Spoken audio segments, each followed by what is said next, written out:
Section 10 हमें पढ़ना है, प्लेस ऑफ सप्लाई के रूल पढ़ने हैं, ठीक है, आईजीएसटी एक्ट किसके, आईजीएसटी एक्ट के।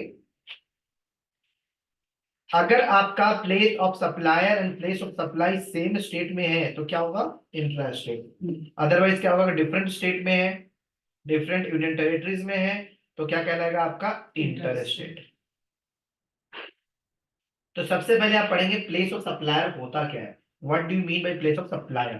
तो सबसे पहले डेफिनेशन में पढ़ेंगे, जाइए सेक्शन 2 पे आप लोग। सेक्शन 2 में दे रखा है place of supplier and place of recipient.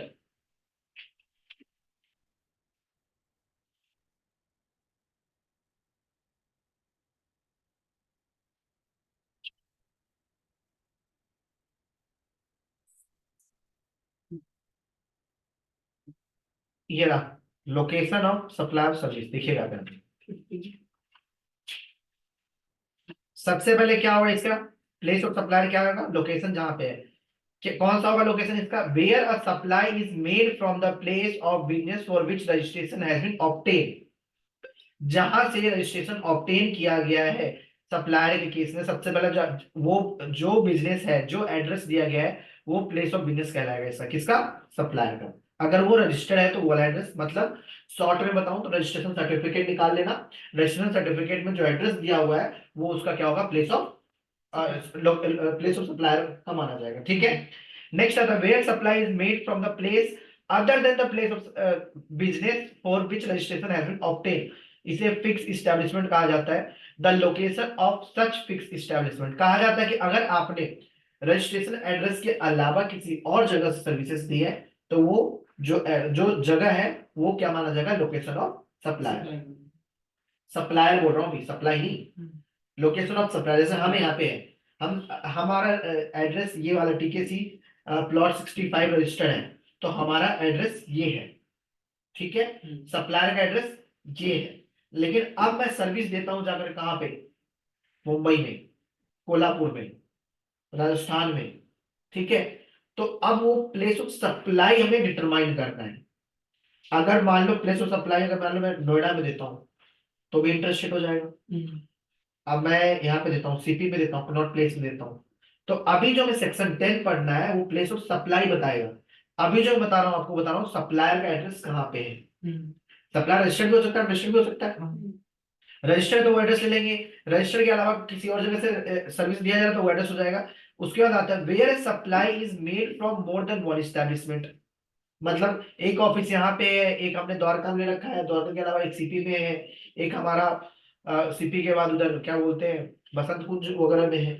तो रजिस्ट्रेशन हम केवल इस एड्रेस का ले रहे हैं, बट सप्लाई हम वहां से प्रोवाइड कर रहे हैं, ठीक है। तो उस केस में हमारा क्या हो जाएगा, place of supply, sorry place of supplier क्या हो जाएगा, बसंत कुंज वाला या सीपी वाला, ठीक है। फिक्स एस्टेब्लिशमेंट का मतलब यही होता है कि आपके रजिस्ट्रेशन एड्रेस के अलावा उसके बाद आता है आपका in the absence of such place the location of usual place of residence। कह रहा अगर आप ऊपर डिटरमाइन नहीं कर पा रहे हो तो जहां पे सप्लायर रहता है ना उसके घर का एड्रेस वो हो जाएगा एड्रेस ऑफ सप्लायर। हाँ, आपको आइडिया लगाना पड़ेगा ना किसी तरीके से। अगर सबसे पहली बात रजिस्टर्ड बंदा होगा, ठीक है, रजिस्टर्ड नहीं है, एक बात बताओ, प्रैक्टिकली बताओ आपको, वो सामने वाला रजिस्टर्ड है या नहीं है, वो कब फर्क पड़ता है, जो आपसे वो जीएसटी चार्ज करता है। क्यों, क्योंकि आपको उससे आईटी से लेना है। जीएसटी चार्ज करेगा कब, जब वो बंदा जीएसटी में रजिस्टर्ड होगा, तो आपको इन पंगे में पड़ना ही नहीं है। समझ में आया। अगर वो जीएसटी में रजिस्टर्ड नहीं है तो जीएसटी आपसे चार्ज करेगा नहीं, वो कहीं से आए कहीं को जाए उससे फर्क पड़ता है क्या आप लोगों को, फैक्ट तो यही है। बट स्टिल कल को अगर पकड़ने के लिए ये लॉ में ये सामने दिया गया है चीजें, ठीक है। तो अब ये ऐसे ही आपका रिसिपेंट का जाता है आपका लोकेशन ऑफ सप्लायर हो गया, location of supply of service, वैसे आता है रिसिपिएंट ऑफ सर्विस।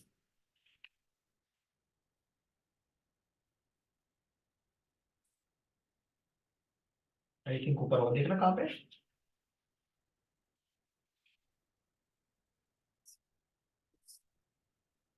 ये रहा 14 नंबर।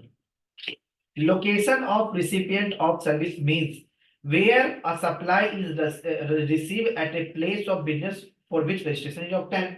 अगर उसने रजिस्ट्रेशन ऑब्टेन किया हो तो that will be the place of recipient, sorry place of supply नहीं, रिसिपिएंट अभी बोल रहे हैं, लोकेशन ऑफ रिसिपिएंट, ठीक है। Where supply is received more than one place, जैसे फिक्स एस्टेब्लिशमेंट वाला रजिस्टर्ड नहीं है, अलग अलग है, तो वहां पे माना जाएगा कि रिसिपिएंट का ये वाला लोकेशन है। अगर वो एक से ज्यादा जगहों पे ले रहा है तो एक से ज्यादा जगह हो जाएगा, और अगर वो रजिस्टर्ड नहीं है तो उसका रेसिडेंस पकड़ लेंगे, ठीक है। तो लोकेशन आइडेंटिफाई करने के लिए location of recipient and location of supplier का जो आइडेंटिफाई करने के लिए जो तरीका दिया गया है वो इन्होंने इस वाले क्लॉज में बताया 2/14 में एंड 2/15 में, ठीक है जी। तो अब पढ़ते हैं मेन सेक्शन, सेक्शन 10। आप समझ में आया कि हम प्लेस ऑफ सप्लाई रूल क्यों पढ़ रहे हैं? ये सीए बनने का 3 साल बाद मेरे समझ में आया था ये। उससे पहले तो हम सोचते थे कि सप्लायर और रिसिपिएंट दो अलग अलग स्टेट में है, पकड़ लो, ठीक है। लॉ क्या कहता है, अगर आप लोग आईजीएसटी इंटरेस्ट रेट पढ़ोगे, आप लोग अभी हमने लास्ट क्लास में पढ़ाया था आपको, बट आप लोग ने रिवाइज रिवाइज करके आते ही नहीं हो। देखिए आप इंटरेस्ट रेट और इंटरेस्ट रेट देखिए, subjected to the provisions of supply of goods where the location of supplier and place of supply. आधे दुनिया इसमें कंफ्यूज है कि जो इंटर स्टेट और इंट्रा स्टेट लगता है किस पे लगता है, सप्लायर एंड रिसिपिएंट पे लगता है ना, बट ऐसा नहीं है। प्लेस ऑफ सप्लाई आपका 70% 90% ये तुक्का लग जाएगा, लेकिन एक्चुअल लॉ क्या कहता है, प्लेस ऑफ सप्लाई देखो और लोकेशन ऑफ सप्लायर चेक करो, ठीक है जी। अगर दोनों सेम स्टेट में है तो इंट्रा स्टेट, दोनों डिफरेंट स्टेट में है तो इंटर स्टेट। अब बहुत इंपॉर्टेंट सेक्शन पढ़ने जा रहे हैं हम, place of supply of goods other than supply of goods imported into और एक्सपोर्टेड फ्रॉम इंडिया। एक बार गेट बंद, this is most important.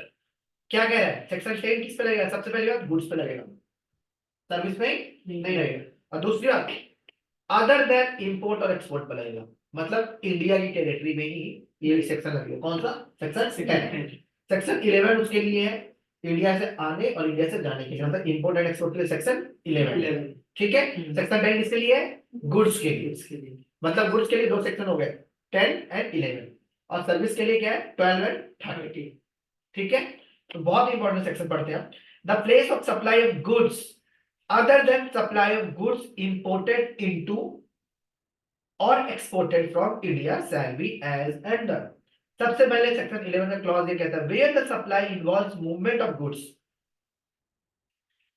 Weather by the supplier or the recipient or by the other person, the place of supply of such goods shall be the location of goods at the time at which movement of goods terminates for delivery to the recipient। दोबारा पढ़ो, सबसे पहले बात करें जिस good में movement involve है उसके लिए क्लॉज लगेगा।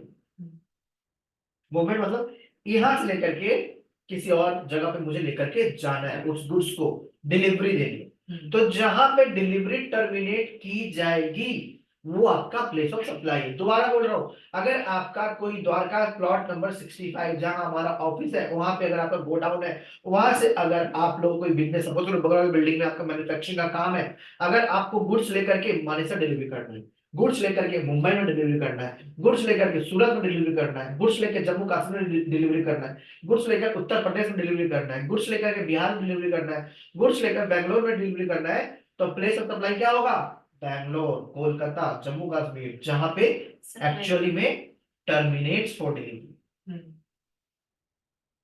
समझ में आया, क्लियर है।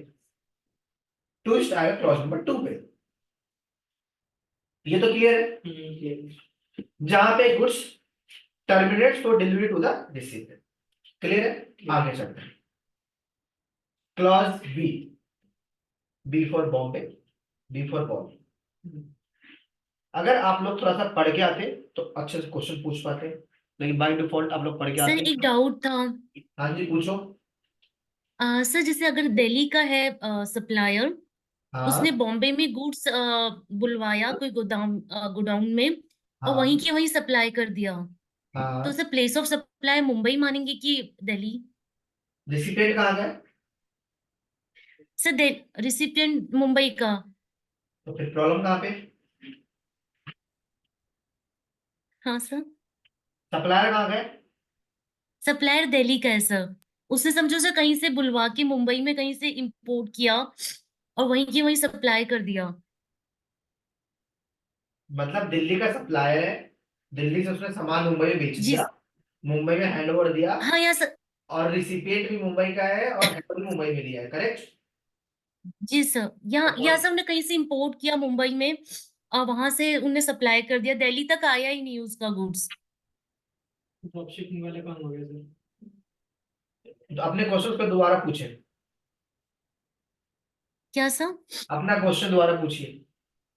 सर दिल्ली का सप्लायर है, उसने मुंबई में गुड्स इंपोर्ट किया बाहर से और वहीं से सर उसने उसको सप्लाई कर दिया, दिल्ली में आया ही नहीं goods. Okay okay okay okay, ये समझ गया। आपका क्वेश्चन ये कह रहे हैं कि आप मुंबई में उसने कहीं से सामान लेकर के आया, कहीं से भी लाया, जी सर। ठीक है, और जी मुंबई सर। में प्लेस ऑफ वहीं पे है, रिसिपिएंट वहीं पे है, ठीक है, तो अल्टीमेटली जी और सर। बंदा दिल्ली का है। तो ये जी ऐसे भी हो सर। सकता है, ये भी हो सकता है कि बंदे ने कोलकाता से परचेज किया और मुंबई में बेचा, बिल टू शिफ्टिंग कॉन्सेप्ट, पर ठीक है। एक तो सेकेंड। अब देखो यही क्वेश्चन तो आपका क्लॉज नंबर बी था, चलो हमने पहले पूछ लिया तो पहले समझ लो। जी सर। सपोज कोई कोलकाता का बंदा है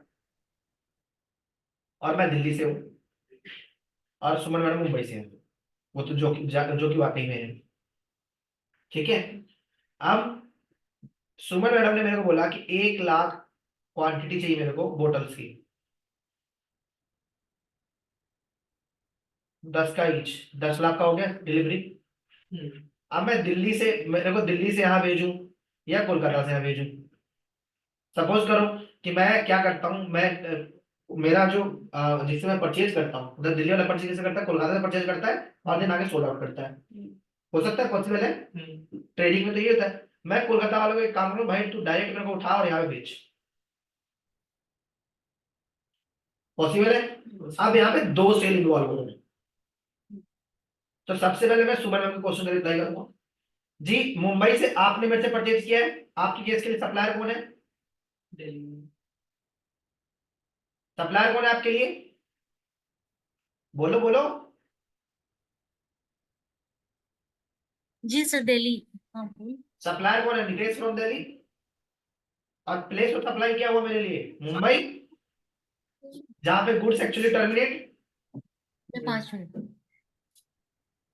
ठीक है, एक्चुअली में गुड्स कहाँ टर्मिनेट हो रहा है मेरा? मुंबई में। प्लेस ऑफ सप्लाई क्या हो जाएगा? मुंबई। पीओएस क्या हो जाएगा? मुंबई। सप्लायर कहाँ पे है? दिल्ली। क्या हो जाएगा? Place of supply, place of IGS क्या लग जाएगा? Inter state. क्या लग जाएगा? Inter state. एक तो ये हो गया मेरा सेल, एक तो तुम इसको हटाओ, ये दुकान, ये समझ में आ गया मैडम? समझ में आ गया? जी सर। क्या समझ में आया? वो भी चेयर वहीं रहने दो बेटा, बाहर ले गई। क्या समझ में आया आपको? कैसा ये धोखा हो गया? सुमन मैडम, सर फिर वहां से जी सर। क्या समझ में आया आपको? देखिए दोबारा, फटाफट फटाफट देखिए। दिल्ली से नितेश सप्लायर है, मुंबई में सुमन रिसिपिएंट है, सामान मैंने कोलकाता इमाम से मंगाया,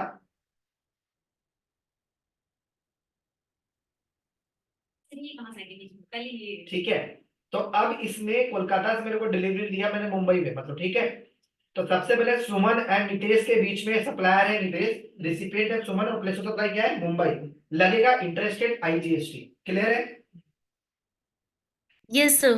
अब आते हैं नितेश एंड दिल्ली के बीच में, इमाम एंड नितेश के बीच में। मेरे और इमाम के बीच में सप्लायर कौन है? इमाम। रिसिपिएंट कौन है? नितेश। और प्लेस ऑफ सप्लाई कहाँ है? मुंबई। इस केस में भी क्या लगेगा? आईजीएसटी।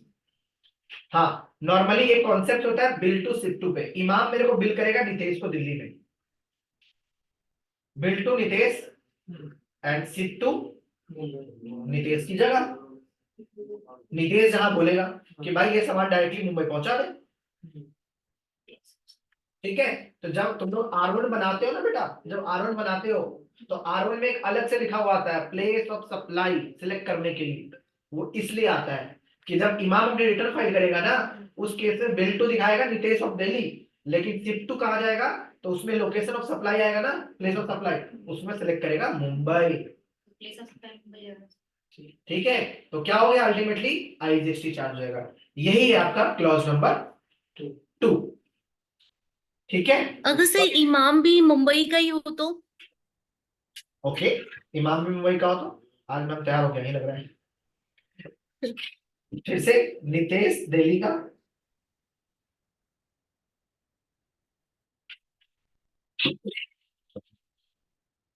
मुंबई से सुमन मैम, और इमाम भी मुंबई का ही। मुंबई से इसको बोलूंगा आपने मेरे से परचेज किया, सबसे पहली बात यहाँ पे इसने सामान डिलीवरी कर दिया, प्लेस सप्लाई क्या हो जाएगा मुंबई।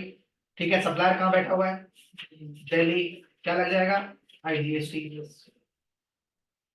क्या लग जाएगा मैम आईजीएसटी। ठीक है,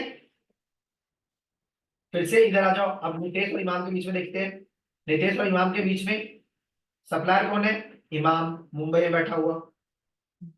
ठीक है, प्लेस ऑफ सप्लाई क्या है आपका प्लेस ऑफ सप्लाई मुंबई रहेगा। मुंबई हो गया, क्या लग जाएगा मुंबई।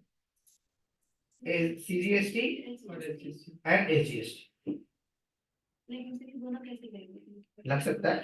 प्लेस ऑफ सप्लाई हमारा वही है ना, place of supply place of supply. जब ये बिल टू, इसकी भी एंट्री होगी bill to ship to method पे, bill to Nitesh and ship to Mumbai. ठीक है, क्या हो, क्यों नहीं हो सकता, यही तो क्लॉज बी है। तो कैसे मतलब सप्लायर और रिसिपिएंट दोनों अगर एक ही स्टेट तो में है यहाँ पे भी जीएसटी पे करेगा और वो देगी। कहाँ पे, एक के लिए मेरे लिए इनपुट हो जाएगा। मुझे इस केस में नितेश ऑफ दिल्ली को केवल एक का इनपुट मिलेगा सीजीएसटी का, और आईजीएसटी का नहीं मिलेगा। आईजीएसटी चार्ज ही नहीं होगा ना। अच्छा बिल सिर्फ यहाँ कटेगा लेकिन प्लेस ऑफ सप्लाई हमारा वो हो जाएगा। जब जब जब तुम बिल चढ़ाओगे नितेश के नाम पे तो जीएसटी नंबर तो मेरा डालेगा, डाल के चेक कर लेना ना। जीएसटी और आरओ तो सबके हाथ में आता ही है ऑफिस में, एक डाल देना मुंबई का जीएसटी नंबर और देखना प्लेस ऑफ सप्लाई उठाता है कि नहीं उठाता है, बिल्कुल उठाएगा। प्लेस ऑफ सप्लाई में आरओ जब फाइल करते हो तो प्लेस ऑफ सप्लाई चूज करने का ऑप्शन आता है ना, तो किस लिए आता है, इसलिए तो आता है। ठीक है, आगे चले। इसमें आपको कौन सी टैक्स का बेनिफिट मिलेगा?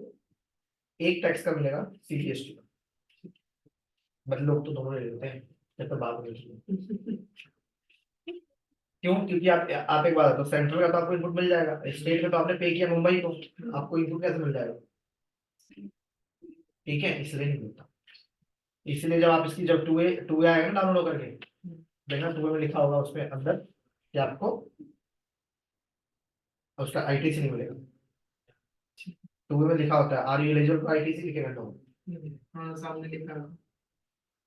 चलो जी आगे देखो, तो बी क्लॉज यही कहता है where the goods are delivered, देखो अब यहाँ पे पढ़ो, where the goods are delivered by the supplier to the recipient or any other person on the direction of third person, whether acting as an agent or otherwise, before or during the movement of goods, either by way of transfer of documents to the title or the otherwise, it shall be deemed that the said person, third person, has received the goods and the place of supply of the goods shall be the principal place of business of such person. देखो आप यहाँ पे थोड़ा सा,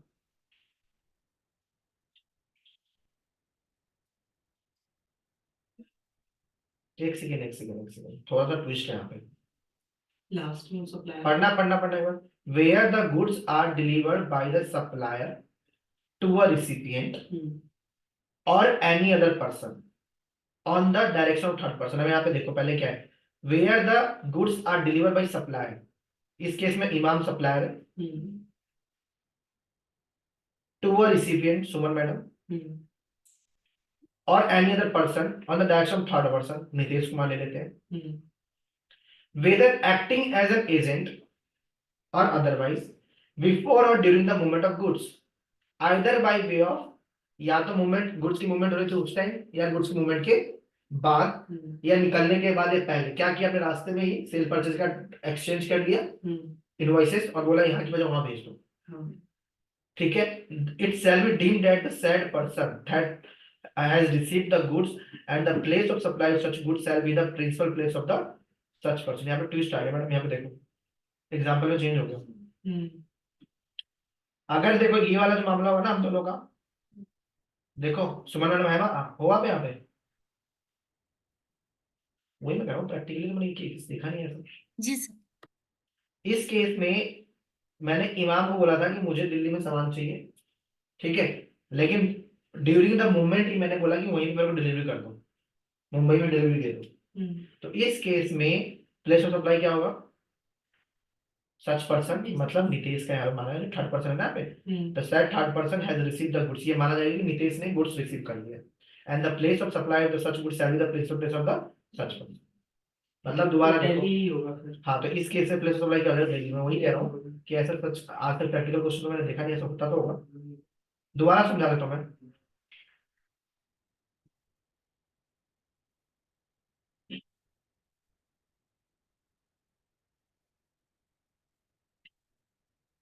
example को थोड़ा सा मैं मॉडिफाई कर रहा हूँ, सुनना आप लोग। जब भी ऐसा 3% इन्वॉल्व होंगे, ठीक है, तो जो थर्ड पर्सन का इंस्ट्रक्शन दिया जाएगा उसका प्लेस ऑफ सप्लाई मान लिया जाएगा। सपोज करो कि इमाम को बोला था मैं गुड्स लेके निकल मेरे लिए, ठीक है, और रास्ते में इसको बोल दिया कि तू कोलकाता में डिलीवरी कर दे, या रास्ते में बोल दिया कि एक काम कर, महाराष्ट्र निकला, महाराष्ट्र में दूसरी जगह पे डिलीवरी कर दे, या मुंबई से निकला, मुंबई में दूसरी जगह डिलीवरी कर दे, तो ये माना जाएगा कि मैंने दिल्ली से बैठा हूँ, नितेश ने उस सामान की डिलीवरी ले ली है, और जो मेरा एड्रेस है, दिल्ली का जो एड्रेस है, वो प्लेस ऑफ सप्लाई माना जाएगा।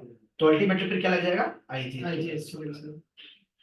ठीक है, वैसे इस केस में भी तुम्हारा प्लेस ऑफ सप्लाई क्या माना जाएगा? कोलकाता नहीं होगा, दिल्ली माना जाएगा। ठीक है, समझ में आया? दोबारा Yes, रिपीट, दोबारा रिपीट, यह समझ में आ गया? ठीक है, तो क्लॉज नंबर 2 यही कहता है। ठीक है, थोड़ा सा टेक्निकल है बट यस, ठीक है, क्लियर हो गया। वो अदरवाइज तो वैलिड होता नहीं लॉ में ये सब। ठीक है, next, where the supplier does not involve movement of goods, जहां पे क्या बोलते हैं, गुड्स की मूवमेंट इन्वॉल्व है ही नहीं, वेदर बाय द सप्लायर और recipient, the place of supply shall be the location of such goods at the time of delivery of recipient. किराना की शॉप कहता है कि जहां पे डिलीवरी की रिक्वायरमेंट्स नहीं है, मूवमेंट है ही नहीं, ये लो सामान, तो प्लेस ऑफ सप्लाई कहां हो जाएगा? जहां पे तुम हैंड ओवर कर रहे हो, जहां पे डिलीवरी दिया जा रहा है। ठीक है, एग्जांपल्स लिख सकते हो जहां पे इन्वॉल्वमेंट नहीं है, मतलब डिलीवरी देना इन्वॉल्व नहीं, तो डायरेक्टली जहां पे डिलीवरी दे रहे हो वो वाला आपका एड्रेस हो जाएगा place of supply. Where the goods are assemble और install, the place of supply service जहां पे इंस्टॉल किया जा रहा है। कोई दिक्कत है? अब अब दो next- केस हो सकते हैं। हाँ दो केस हो सकते हैं। बोलो, एक इधर जैसे हम कोई लिफ्ट वाला एग्जांपल ले लो ना, लिफ्ट वाला एग्जांपल ले लो ना। लिफ्ट इंस्टॉल किया जाता है, मान लो कि मैं यहाँ पे सप्लायर हूँ और इंस्टॉल मुझे उत्तर प्रदेश में करना चाहता है, तो प्लेस ऑफ उत्तर प्रदेश हो जाएगा। मान लो बड़ी बड़ी मशीनरीज होती है, मैंने पार्ट्स यहाँ से बेच दिए और मुझे मानेसर में जाके मशीनरीज को इंस्टॉल करना है, तो प्लेस ऑफ मानेसर हो जाएगा। सप्लायर दिल्ली बैठा है, प्लेस ऑफ और हो जाएगा। दिल्ली में इंस्टॉल करना है, दिल्ली हो जाएगा। और उसी को बोलता है कि भाई मैं खुद इंस्टॉल करा लूंगा, तो मेरे को सामान पकड़ा दे, डिलीवरी यही हो गई। हाँ तो फिर same हो गया। ठीक है, आगे देखिए, where the goods are supply on board conveyance including vessels, aircraft, train और मोटर व्हीकल, मतलब बस के अंदर बेचते हुए देखा है सामान, ट्रेन के अंदर देखा है, एरोप्लेन के अंदर भी देखा होगा सामान बेचते हुए। तो कहते हैं कि जहां से ये सामान उसमें चढ़ाया गया, मतलब मान लो कि दिल्ली से मुंबई को फ्लाइट जा रही है और कहीं तुम हवा में राजस्थान के ऊपर बैठे हुए कुछ खा रहे हो परचेज करके, तो कौन से स्टेट में खाया हुआ माना जाएगा? निवाला उठाया राजस्थान में था, तो एमपी पहुंच गया, उसके बाद महाराष्ट्र पहुंच गया, कौन से स्टेट में होगा? तो इस केस में बोला है कि जहां से सामान आप बोट पे लेते हो, एरोप्लेन में लेते हो, बस में लेते हो, मोटर व्हीकल में लेते हो, जहां से उसके अंदर डाला जाता है, तो that will be your place of supply. ठीक है जी, और नेक्स्ट आता है आपका last, where the place of supply of the goods cannot determine the place of supply shall be determined as may be prescribed। बात खत्म। ठीक है जी, क्लियर है ये सेक्शन 10? आई होप कि क्लियर हो जाएगा आप लोगों को। आप दोबारा ज्वाइन कर लेना मीटिंग। हाँ।